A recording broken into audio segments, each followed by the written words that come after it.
परिवर्तन प्रकृति का नियम है और समाज के हर क्षेत्र में परिवर्तन चलता ही रहता है, परिवर्तन होता ही रहता है।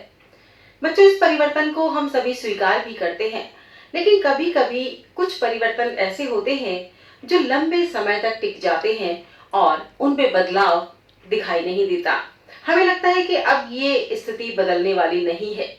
तो ऐसे परिवर्तन जब आते हैं तो हमारा मन बहुत ही अशांत हो जाता है, दुखी सा हो जाता है और हम परेशान से रहने लगते हैं।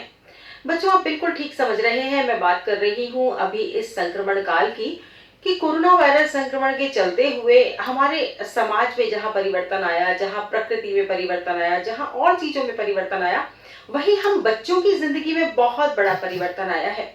और वो परिवर्तन ये है कि हम सभी अपने घर से बाहर निकलकर खेलना कूदना तो क्या, बल्कि हमारा विद्यालय जाना भी बंद हो गया और हमारी पढ़ाई भी बिल्कुल अधर में लटक कर रह गई। हम क्या करें, कैसे पढ़ें, कैसे अपनी स्टडी को रेगुलर रखें, किस तरह से जारी रखें। हाँ, हम बात तो बहुत तरीके से करते हैं, बहुत तरह के साधन भी हम लोगों ने जुटाए हैं। रेडियो, टीवी, व्हाट्सएप ग्रुप है, ऑनलाइन टीचिंग है, ऑनलाइन लर्निंग है, और भी बहुत सारी चीजें हैं, वर्क बुक है, किताबें हैं, ये सब है।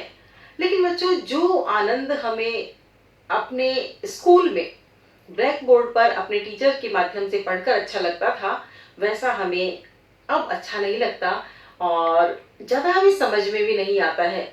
और हम यही चाहते हैं कि हमारे बीते हुए दिन फिर से लौट आए। लेकिन बीते हुए दिन हमारे कैसे लौटेंगे? जब तक ये कोरोना वायरस संक्रमण चलेगा, मुझे नहीं लगता कि हमारे बीते हुए दिन वापस लौटेंगे।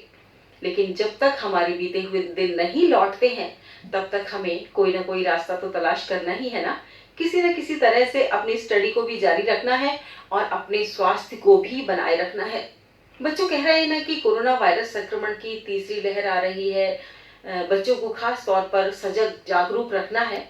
तो हमें वास्तव में ऐसा करना है, क्योंकि जो भी परिवर्तन होने वाला है, हम नहीं समझ पाते हैं कि भाई वो किस तरह से हमारे स्वास्थ्य पर असर डालेगा। लेकिन अभी जब तक हमने जो स्थिति देखी है, अभी जो कोरोना वायरस संक्रमण चल रहा था, तो उसके बारे में भी पहले बहुत कुछ कहा गया था और एक तरह का भय हम सभी के अंदर व्याप्त हो गया था।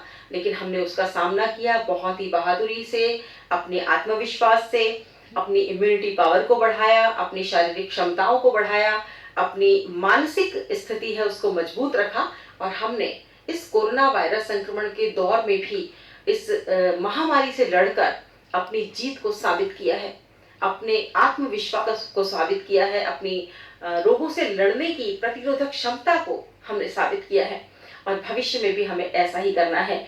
तो बच्चों, जैसी भी स्थिति है उस स्थिति को हमें स्वीकार करना है और इस स्थिति को स्वीकार करते हुए हमें अपने स्वास्थ्य का बहुत अच्छी तरह से ध्यान रखना है और हमें हमारी लर्निंग भी रेगुलर बनाए रखनी है। चाहे आप कोई सृजनात्मक कार्य कीजिए, चाहे आप कोई हुनर सीखिए या आप पढ़ाई कीजिए, जो भी साधन आपको मिलता है उसी साधन के माध्यम से आप शिक्षा से, ज्ञान से जुड़े रहिए।